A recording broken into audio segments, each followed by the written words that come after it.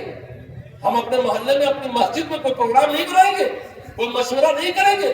ہم کوئی ٹیم ایسی نہیں تیار کریں گے جو ٹیم حکمت کے ساتھ، شفقت کے ساتھ، محبت کے ساتھ، بصیرت کے ساتھ، درد کے ساتھ ایک ایسا نظام، ایک ایسا نئے عمل مرتب کرے کہ ہمارے گھروں تک ارتداد کی ہوا نہ پہنچے، کفر کی ہوا نہ پہنچے، شرک کی ہوا نہ پہنچے، اور ہمارے بچے اور بچیوں کا ایمان خطرے میں نہ پڑے، ڈیمیج نہ ہو۔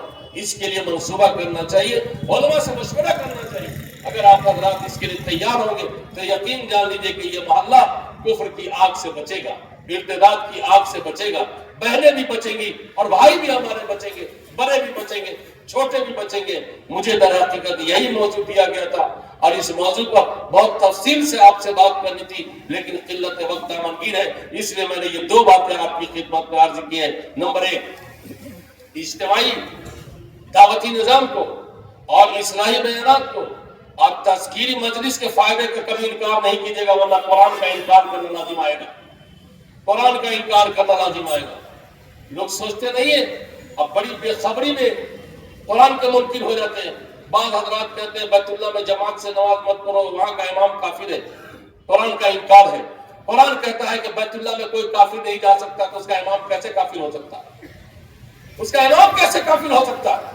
بھلا بتائیے، بولنے کو بول دیا ہم نے اور سوچا نہیں کہ قرآن کیا کہتا ہے، جلدی سے بول دیتے ہیں کہ اس کا کوئی فائدہ نہیں ہے، اور یہ نہیں دیکھتے کہ اللہ کی کتاب کیا کہہ رہی ہے کہ جو نصیحت کرے گا، نصیحت مومن کو فائدہ پہنچا کے رہے گی۔ اس لیے کبھی یہ نہیں بولنا چاہیے۔